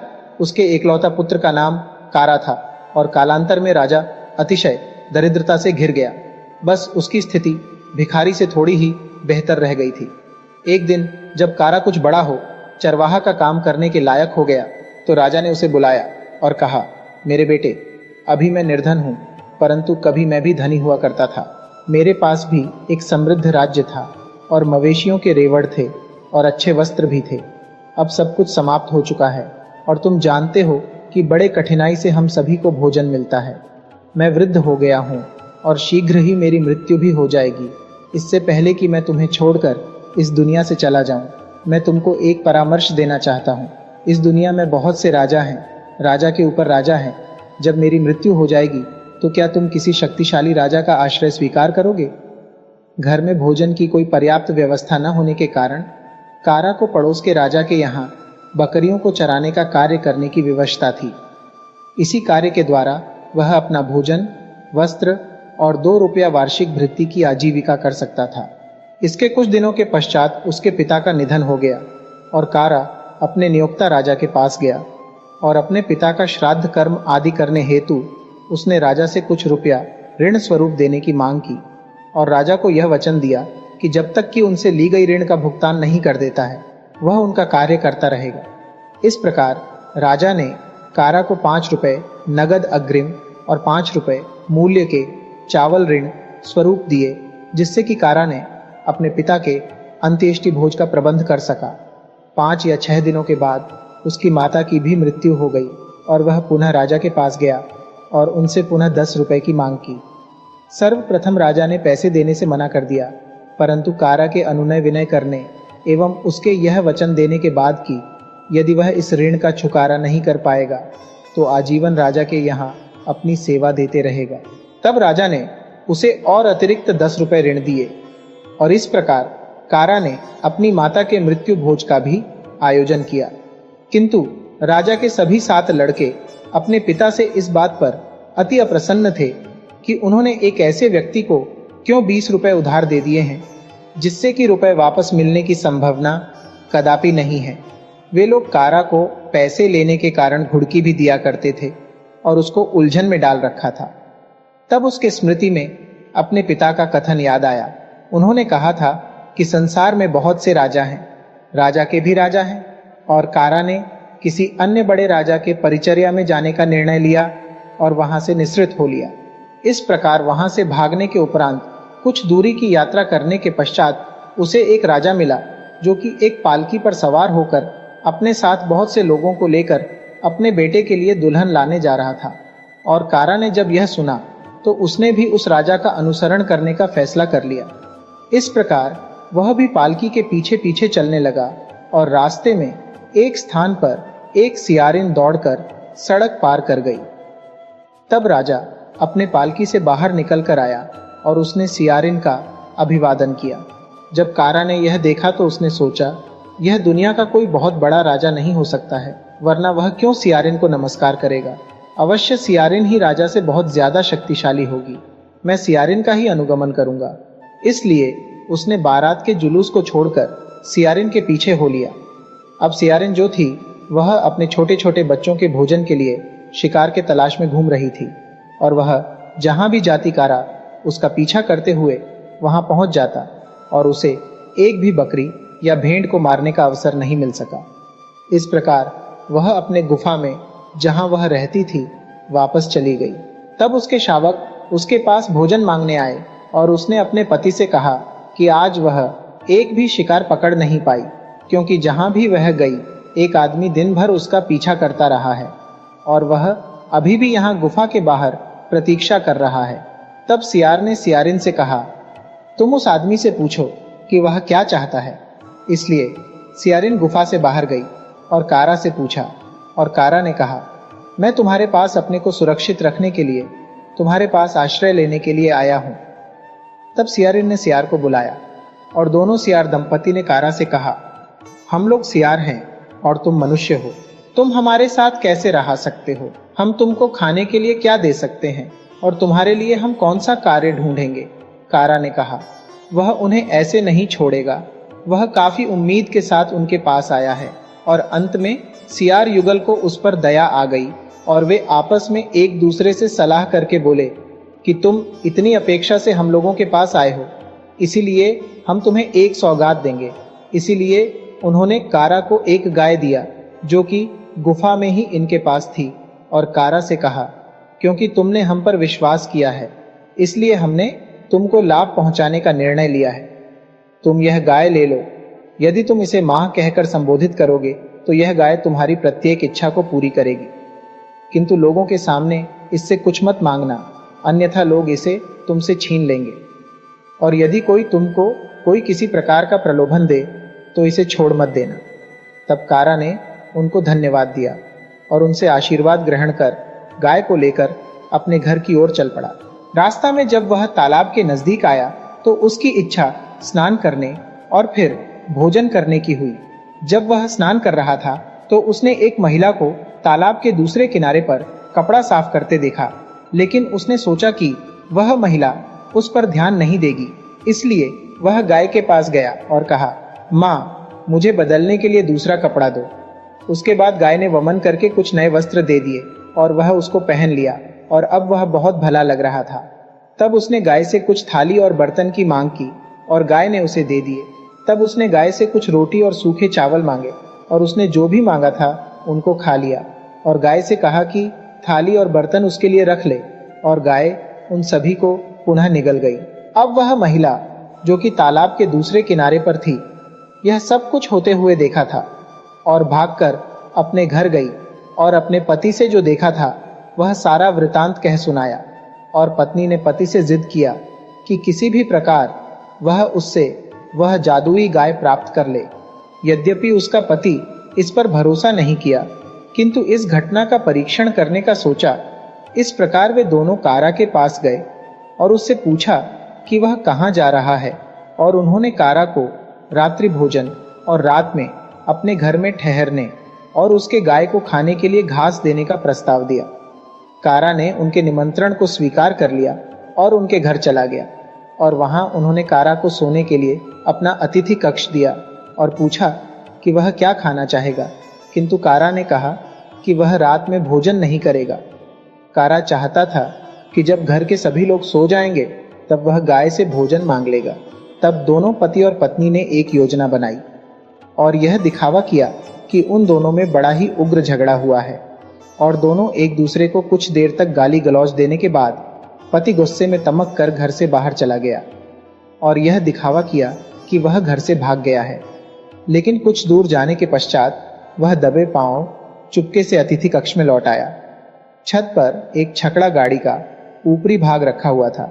वह उसी छकड़ा गाड़ी के ऊपरी भाग में चढ़कर अपने आप को छुपा लिया। कारा को इसके बारे में कुछ पता नहीं चला। जब कारा ने सोचा कि घर के सभी लोग सो गए हैं तो उसने गाय से कुछ भोजन सामग्री मांगी और उत्तम भोजन बनाकर खाया और सोने चला गया। वह आदमी जो कि ऊपर छुपा हुआ था वहां से सब कुछ देख रहा था, और उसने यह पाया कि उसकी पत्नी ने जो कुछ भी बताया था वह सत्य था। इसलिए मध्य रात्रि में वह छकड़ा गाड़ी जहां वह छुपा हुआ था उससे नीचे उतरा और कारा के जादुई गाय को अपने साथ ले गया और ले जाकर उसे अपने गायों बीच उसी रंग के गाय से मिलता जुलता रंग के गाय के साथ बदल कर रखा दिया। अगले दिन प्रातःकाल में कारा जगा और अपने गाय के पगाहा को खोलकर आगे की यात्रा करने के लिए जाना चाहा, किंतु गाय ने कारा का अनुकरण नहीं किया। तब कारा ने देखा कि यह गाय तो दूसरी है, बदली हुई है, और उसने आतिथेय को बुलाया और उस पर गाय के चोरी का आक्षेप लगाया। उस व्यक्ति ने इस अभियोग को अस्वीकार कर दिया और उससे कहा कि किसी भी ग्रामीण से पूछ लो जिसने कारा को कल यहाँ गाय को लाते हुए देखा हो। अब किसी ने कारा को कल गाय लाते नहीं देखा था, लेकिन कारा इस बात पर दृढ़ रहा कि उसकी गाय बदल दी गई है, और वह गांव के प्रधान और ग्रामीणों को इस विषय के निराकरण के लिए बुलाने गया, लेकिन चोर ने 100 रुपये ग्राम प्रधान को एवं ग्रामीणों को 100 रुपये रिश्वत दिए और इस बात के लिए उनको राज्य कर लिया कि वे निर्णय उसके पक्ष में देंगे। इस प्रकार जब ग्राम प्रधान एवं ग्रामीण फैसला करने आए तो उन्होंने कारा से कहा कि आज प्रातः काल में उसे जो गाय रस्सी से बंधी मिली है वही गाय उसकी है, वह उसे अपने साथ लेकर चला जाए। कारा ने इस निर्णय का प्रतिरोध किया और कहा अब वह उसको बुलाएगा जिससे उसने यह गाय लिया है, और वह उसी गाय को इंगित करते हुए अपना बताते हुए कहा कि इसे ही लेकर यहाँ से जाएगा। उनको यह भी कहा कि जब वह यहाँ से जाएगा उतने देर के लिए यह गाय उनकी जिम्मेदारी में है, और वह तेजी से सियारों की गुफा की ओर चल पड़ा।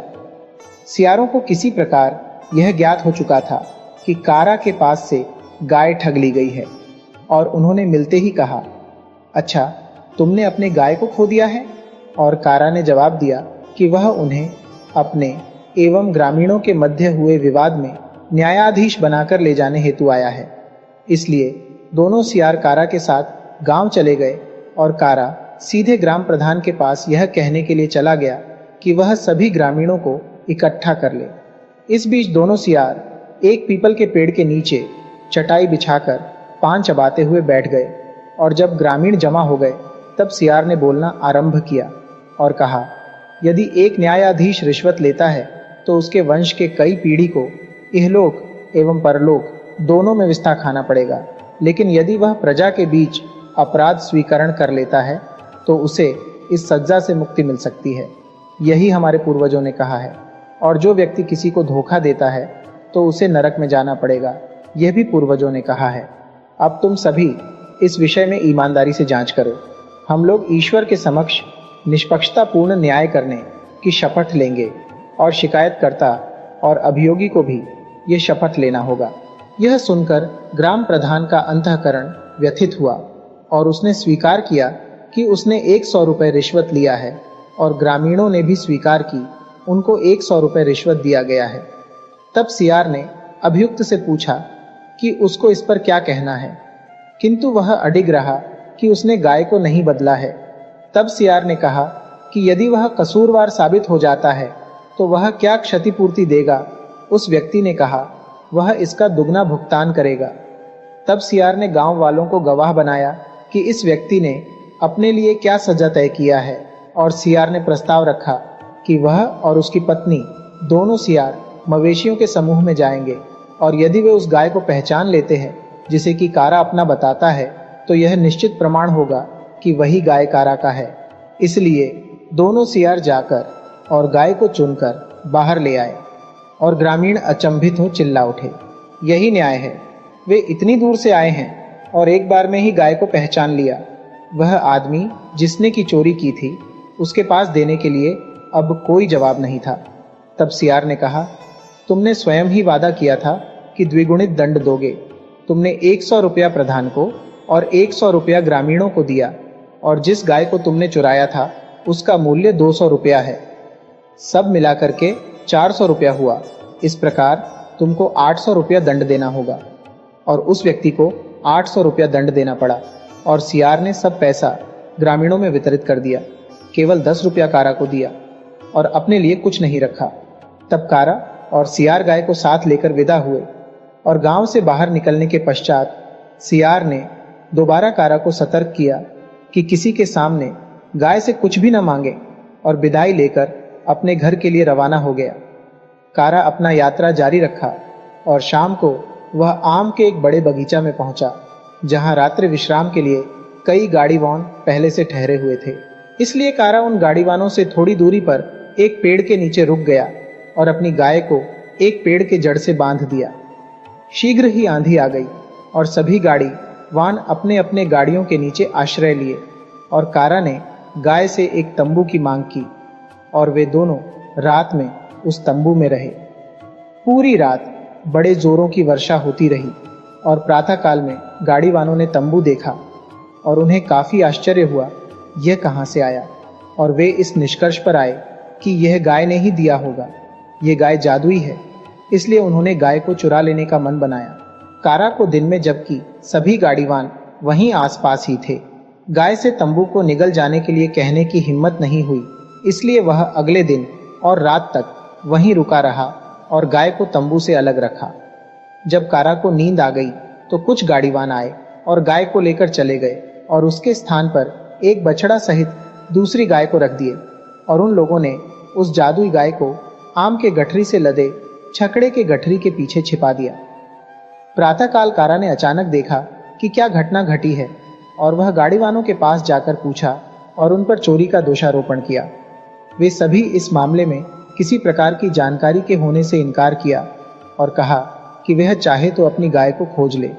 इसलिए वह छावनी में खोजने लगा, लेकिन गाय को नहीं खोज पाया। तब वह गांव के प्रधान को और चौकीदार को कहा, वे भी नहीं खोज पाए और कारा को सलाह दिया कि उसी गाय और बछड़ा को रख ले। ये दोनों पहले वाली अकेली गाय से तो अच्छे हैं, लेकिन उसने वर्जित कर दिया और कहा कि वह दंडाधिकारी के पास अभियोग लगाएगा और उसने प्रधान से वचन लिया कि जब तक वह वापस आ नहीं जाता है वह इन गाड़ीवानों को यहाँ से जाने नहीं देगा। इसलिए वह एक मुस्लिम दंडाधिकारी के पास गया और यह संयोग की बात थी कि वह एक ईमानदार आदमी था जो रिश्वत नहीं लेता था और केवल न्याय करता था और अमीर गरीब में किसी प्रकार का कोई भेदभाव नहीं करता था। वह हमेशा दोनों पक्षों की बात बड़े ध्यान से सुना करता था। वह उन कुछ धूर्त दंडाधिकारियों में से नहीं था जो कि बराबर उन कहानियों पर भरोसा करते थे जो कि पहले उनको बताया जा चुका होता और बाद में दूसरे पक्ष की ओर से जो कुछ भी कहानी बताई जाती उस पर कोई ध्यान नहीं देते। इसलिए कारा ने जब दंडाधिकारी को अपनी शिकायत बताई तो उन्होंने गाड़ीवानों को बुलाया और गाड़ीवानों ने शपथ लेकर कहा कि उन लोगों ने गाय की चोरी नहीं की है और उन्होंने यह भी कहा यदि उनके पास गाय मिल जाती है तो वे अपना पूरा संपत्ति अभिग्रहित करा देंगे। दंडाधिकारी ने छावनी में तलाशी के लिए पुलिस को भेजा और पुलिस ने गट्ठर के ढेर में से गाय को खोज निकाला। गाय के चारों ओर गट्ठों को रखकर बीच में छिपा दिया गया था और उसी के अंदर गाय मिली और गाय को दंडाधिकारी के पास ले जाया गया। तब दंडाधिकारी ने आदेश दिया कि गाड़ीवानों को अपना संकल्प पूरा करना होगा, नहीं तो उनको जेल में बंद कर दिया जाएगा और उन गाड़ीवानों ने अपनी पूरी संपत्ति कारा को दे दिया।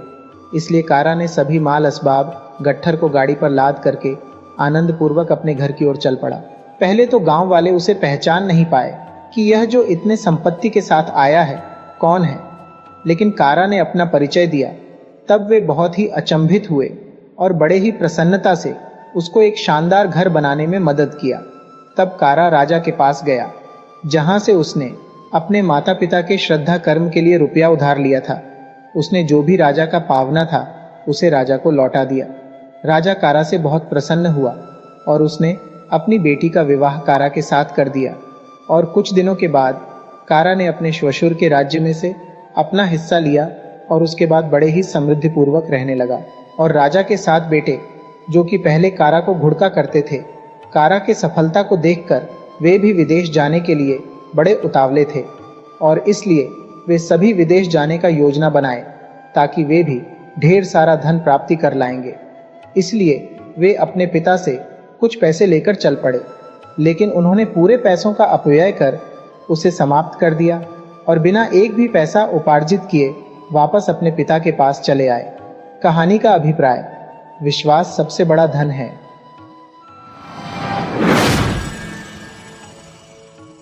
वीडियो अच्छी लगी हो तो इसे लाइक करें और ऐसी ही मज़ेदार कहानियों के लिए चैनल को सब्सक्राइब करें और बेल आइकन दबाएं। ज़्यादा से ज़्यादा अपने दोस्तों को शेयर करें। धन्यवाद।